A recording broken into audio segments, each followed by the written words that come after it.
20 de agosto de 2023. Do 142º podcast 2023, o tema é Comunicação Não Violenta. Eu sou Juvenal, a voz que dá vida aos pensamentos do professor Dr. Dal Piero.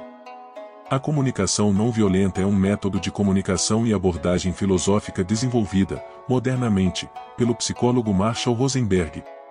Baseia-se na empatia, compaixão, cooperação e respeito mútuo. A CNV envolve expressar-se de maneira aberta e empática, e ouvir os outros com empatia, reconhecendo suas necessidades e sentimentos.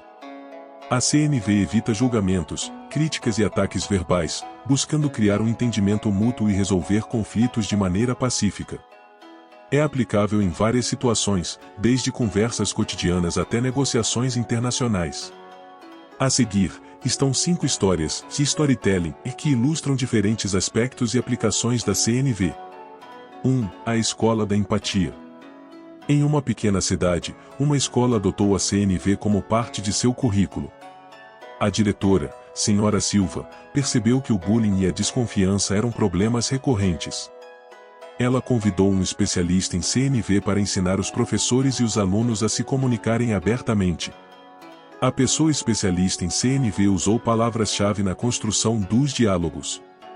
Especificamente usou com frequência as palavras empatia, bullying, comunidade, compreensão. Para encapsular as palavras, agregou-as a metáfora como figura de linguagem. Estimulou o pensamento de que a escola é um espaço de crescimento emocional. Com o tempo, a escola se transformou. As crianças aprenderam a expressar suas necessidades e sentimentos, e a ouvir seus colegas com empatia. Os conflitos diminuíram, e uma comunidade solidária e compreensiva emergiu. A escola se tornou um jardim onde a empatia floresceu, transformando o solo árido do bullying em uma comunidade fértil de compreensão e respeito. Agora eu vou relatar a história do negociador pacífico. Um empresário, Sr. Mendes, enfrentou uma negociação tensa com uma empresa rival. As conversas estavam estagnadas, e os ânimos se acirravam. Mendes decidiu aplicar a CNV, expressando suas necessidades claramente e perguntando abertamente sobre as necessidades da outra parte. O Sr. Mendes usou como palavras-chave para criar o clima ideal as palavras negociação, hostilidade, colaboração, entendimento. Aqui o Sr. Mendes encapsulou a antítese hostilidade versus colaboração como figura de linguagem. A atmosfera mudou. As duas partes começaram a se entender, e um acordo mutuamente benéfico foi alcançado. A CNV transformou uma situação hostil em uma colaboração bem-sucedida. Onde antes havia hostilidade e conflito, o negociador plantou sementes de colaboração, e a CNV fez brotar um acordo de entendimento mútuo. E no ambiente policial enfatizamos a possibilidade de que o policial pode ser compassivo. Escutem a história. Em um bairro conturbado, um policial, oficial Dias, percebeu que a abordagem agressiva com os jovens não estava funcionando. Ele decidiu utilizar a CNV, ouvindo suas histórias, expressando preocupação e criando um ambiente seguro para o diálogo. Neste caso, o policial oficial Dias usou as seguintes palavras-chave: polícia, conflito, confiança, comunicação. Colocou tudo em uma embalagem atraente baseada na figura de linguagem da símile, a compaixão do policial como uma ponte. O oficial Dias construiu uma ponte de confiança com as pessoas do bairro, usando a comunicação não violenta como alicerces, conectando duas margens antes divididas por conflitos. As tensões diminuíram, e a confiança foi estabelecida. Durante a sua carreira, o oficial Dias ajudou muitas pessoas a encontrar um caminho positivo, tudo através da comunicação não violenta. Temos ainda storytelling sobre uma família em fase de desconstrução. Os pais, João e Maria, estavam constantemente brigando. Eles decidiram buscar ajuda de um terapeuta especializado em CNV. Com a orientação do terapeuta, João e Maria aprenderam a expressar seus sentimentos e necessidades sem julgar ou culpar. A terapeuta usa como palavras-chave família, separação, comunicação, cura. Com habilidade introduziu a alegoria como figura de linguagem. Criou uma composição verbal para considerar a família como um tecido desfiado sendo remendado. Eles começaram a se entender, e a família foi lentamente curada através do poder da comunicação não violenta. A família, que antes era um tecido desfiado à beira da separação, encontrou na CNV a linha da comunicação que remendou os laços, trazendo cura e união. Como mais uma história, já indo para o encerramento deste podcast, eu vou falar sobre a líder inspiradora. Acompanhe o raciocínio. Vanna, uma líder de uma ONG, enfrentava desafios para motivar sua equipe. Ela adotou a CNV em suas reuniões e conversas individuais, focando em ouvir e compreender. Para além do que a Ana descreveu em suas várias palestras internas e até comunitárias as diferenças entre desafio e dificuldade. Acompanhe o seu relato. Vamos explorar filosoficamente e tecnicamente as diferenças entre um desafio, o desafiante e uma dificuldade, considerando a ideia de uma barreira em cada um desses conceitos. Em termos filosóficos, um desafio pode ser visto como uma jornada de crescimento e autodescoberta. É uma oportunidade para avançar, testar limites e transcender o atual estado de ser. Filosoficamente, um desafio não é necessariamente uma barreira, mas uma passagem, um chamado à ação que encoraja a pessoa a ir além. Tecnicamente, um desafio é um objetivo ou situação que requer esforço e habilidade para ser superado. Ele pode ser visto como uma barreira somente no sentido de que representa uma resistência que precisa ser vencida. O desafio é uma prova que testa capacidades específicas, como a resiliência, a inovação e a criatividade.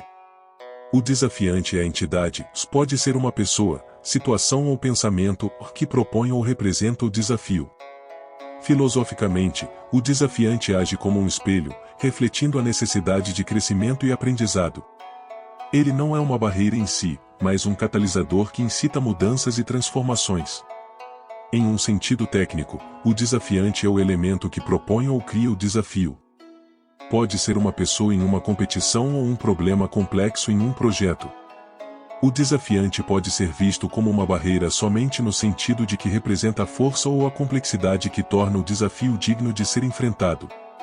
Já a dificuldade, em termos filosóficos, é a manifestação de uma barreira ou obstáculo no caminho. Filosoficamente, a dificuldade pode ser uma oportunidade para introspecção e reflexão sobre valores, prioridades e verdadeiro eu. É uma resistência que exige entendimento e não apenas superação. Tecnicamente, a dificuldade é uma complicação ou barreira que impede o progresso. Diferente de um desafio, a dificuldade não é necessariamente algo a ser conquistado, mas algo a ser resolvido ou gerenciado. Pode ser um obstáculo físico, como falta de recursos, ou algo mais abstrato, como a falta de compreensão ou habilidade. A Ana sempre fechava as suas falas deixando impresso na mente da audiência que desafio é uma convocação para crescimento, tanto um chamado à ação filosoficamente quanto um teste de habilidades tecnicamente. Desafiante é o catalisador dessa convocação, o espelho filosófico e a força motriz técnica por trás do desafio. Já a dificuldade é uma barreira ou obstáculo, uma resistência que exige reflexão e entendimento filosófico e uma complicação a ser resolvida tecnicamente. A Ana associou as estratégias citadas às melhores práticas conhecidas para promover engajamento por meio da comunicação não violenta. A Ana cria um ambiente onde todos se sintam confortáveis para expressar seus pensamentos e sentimentos sem julgamento. Buscou promover a empatia por meio da fiel crença nas palavras e queixas da outra pessoa, buscando entender suas necessidades e preocupações.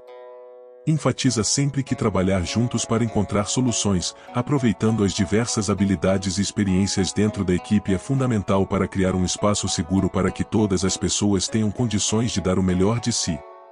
A Ana recomenda, sempre, adaptar-se às mudanças e permanecer concentrada e apreciando o caminho em direção à missão, mesmo diante de obstáculos e contratempos. Ana recomenda, sempre registrar eventuais erros e sucessos, buscando maneiras de melhorar e crescer. Acima de tudo, sempre, em todo o tempo, reconhecer e celebrar as vitórias, por menores que sejam, para manter a motivação e a moral elevadas. São essas práticas que mostram que a prioridade é o bem-estar físico e mental da equipe, garantindo que todos tenham o suporte necessário para enfrentar os desafios. Com as estratégias e as melhores práticas eficazes para incentivar e inspirar, se consolida o caminho para a vida de comunicação não violenta. Cria-se a comunicação para o sucesso. Com as estratégias e as práticas adotadas, a equipe sentiu-se valorizada e compreendida. A motivação aumentou, e a organização alcançou seus objetivos. Ana tornou-se uma fonte de inspiração, mostrando como a CNV pode transformar a liderança.